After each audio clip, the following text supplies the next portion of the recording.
नमस्कार दोस्तों, 1996 में संयुक्त राष्ट्र महासभा ने प्रस्ताव 51/95 को अपनाया और 16 नवंबर को अंतर्राष्ट्रीय सहिष्णुता दिवस घोषित किया। इस दिन शैक्षणिक संस्थानों और व्यापक जनताओं के लिए उपयुक्त गतिविधियां आयोजित की जाती है। साथ ही भारत में स्वतंत्र और स्वतंत्र प्रेस के महत्व को उजागर करने के लिए हर साल 16 नवंबर को राष्ट्रीय प्रेस स्वतंत्रता दिवस मनाया जाता है। रोहिणी आचार्य के बयानों से बिहार की राजनीति में उथल पुथल है। उन्होंने परिवार से नाता तोड़ लिया है, जिससे राजनीतिक चर्चा तेज हो गई है। जेडीयू ने इस मुद्दे पर लालू यादव को घेरा है और परिवार में कलह को उनकी राजनीतिक विफलता का परिणाम बताया है। प्रधानमंत्री मोदी ने जनजातीय गौरव दिवस पर कहा कि आदिवासी समाज हमेशा आगे रहा है। उन्होंने कांग्रेस पर आदिवासियों को नजरअंदाज करने का आरोप लगाया और बीजेपी सरकार द्वारा किए गए कार्यों को बताया।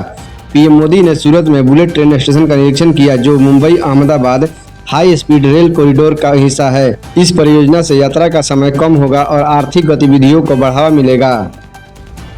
बिहार की राजनीति में जनता दल जनता के नेता तेज प्रताप यादव की हार के बाद पार्टी में खलबली मच गई है। सुरेश यादव ने हार की जिम्मेदारी लेते हुए कहा कि वे इसके लिए जवाबदेह हैं।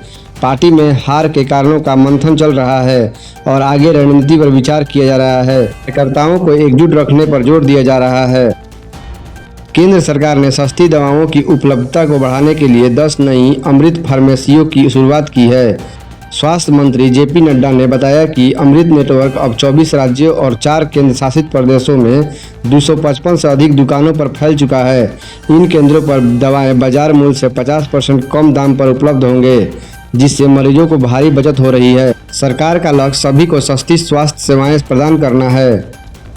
राष्ट्रीय कांग्रेस पार्टी के प्रमुख शरद पवार ने बिहार चुनाव में एनडीए की जीत पर सवाल उठाते हुए कहा कि सरकार ने चुनाव से पहले महिला मतदाताओं के खाते में 10,000 रुपये जमा किए, जिससे चुनाव परिणाम प्रभावित हुआ। उन्होंने इस प्रवृत्ति को चिंताजनक बताते हुए चुनाव आयोग से इस मामले पर विचार करने का आग्रह किया। वहीं भाजपा ने पवार के आरोपों को खारिज किया है। आजमगढ़ में प्रधानमंत्री उज्ज्वला योजना के तहत रसोई गैस सब्सिडी ले रहे 41,000 से अधिक उपभोक्ताओं पर केवाईसी न कराने के कारण सब्सिडी रुकने का संकट है।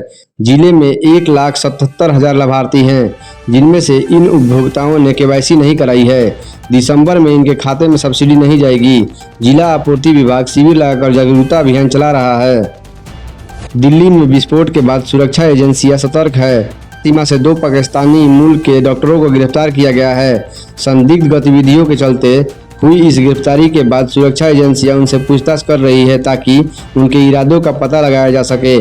सीमा पर चौकसी बढ़ा दी गई है।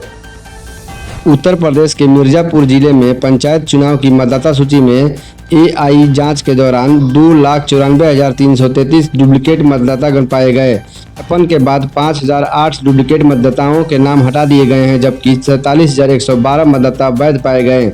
यह कार्रवाई राज्य निर्वाचन आयोग के निर्देश पर की जा रही है, ताकि निष्पक्ष चुनाव सुनिश्चित किया जा सके।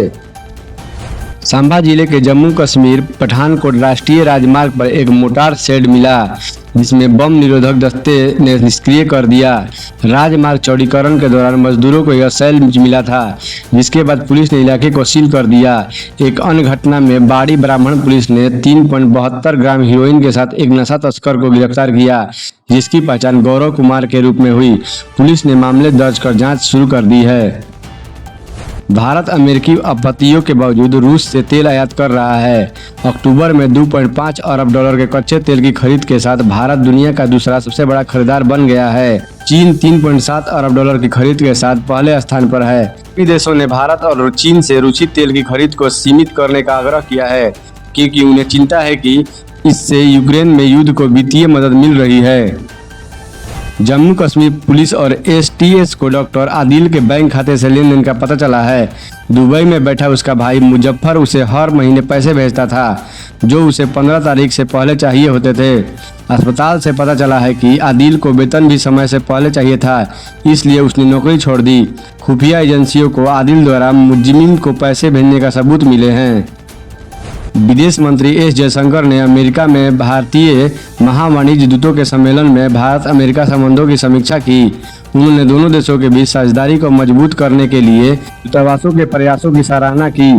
इस सम्मेलन में अमेरिका में भारतीय राजदूत विनय क्वात्रा समेत कई अधिकारी शामिल हुए। जयशंकर ने संयुक्त राष्ट्र महासचिव एंटोनियो गुटेरेस से मुलाकात की। प्रवर्तन निदेशालय ने कर्नाटक में कांग्रेस विधायक सतीश कृष्णा सैल और उसकी कंपनी के खिलाफ 44 करोड़ रुपए के अवैध लौह अयस्क निर्यात मामले में चार्जशीट दाखिल की है। यह मामला मनी लॉन्ड्रिंग से जुड़ा है। पाया कि सैल्स ने अवैध रूप से लौह अयस्क का निर्यात किया और सरकारी खजानों को नुकसान पहुंचाया। इस मामले में उसकी 21 करोड़ रुपए की संपत्ति जब्त की गई है। बिहार में एनडीए के जीत के बाद प्रधानमंत्री नरेंद्र मोदी गुजरात दौरे पर हैं। उन्होंने नर्मदा जिले में धरती आबा भगवान बिरसा मुंडा की 150वीं जयंती समारोह में हिस्सा लिया, जिसे जनजातीय गौरव दिवस के रूप में मनाया जा रहा है। इस दौरान पीएम मोदी 9700 करोड़ रुपए की विकास परियोजनाओं का उद्घाटन करेंगे और बुलेट ट्रेन परियोजना की समीक्षा भी करेंगे।